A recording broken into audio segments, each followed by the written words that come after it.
తెలంగాణ ప్రజలంతా ఆరోగ్యంతో ఉండాలన్నారు గవర్నర్ తమిళసై. మేడ్చల్ జిల్లా బొమ్మరస్సిపేటలో జరిగిన వికసిత్ భారత్ సంకల్ప యాత్రలో ఆమె పాల్గొన్నారు.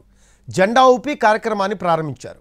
కేంద్ర ప్రభుత్వం ఎంతో దూరదృష్టితో సంక్షేమ పథకాలు అమలు చేస్తుందన్నారు ఆమె. ప్రజలందరికీ అవగాహన కల్పించేందుకే ఈ కార్యక్రమం చేపట్టినట్లు తెలిపారు గవర్నర్ తమిళసై. ఇదే ప్రధానమంత్రి ముద్రా యోజన ద్వారా అనేక మంది వ్యాపారంలో యజమానులు అయ్యారు. రైతు బీమా ప్రధానమంత్రి స్కీమ్ రైతు బీమా ద్వారా అనేక మంది ప్రయోజనం చేయవచ్చు.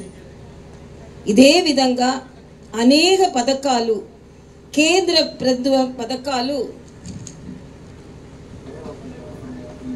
ఈ పథకాల ద్వారా ప్రజలు ఎంతో సంతోషంగా ఉన్నారు. ప్రధానమంత్రి అనేక పథకాలు ద్వారా ప్రజలు అందరూ సంతోషంగా ఉన్నారు.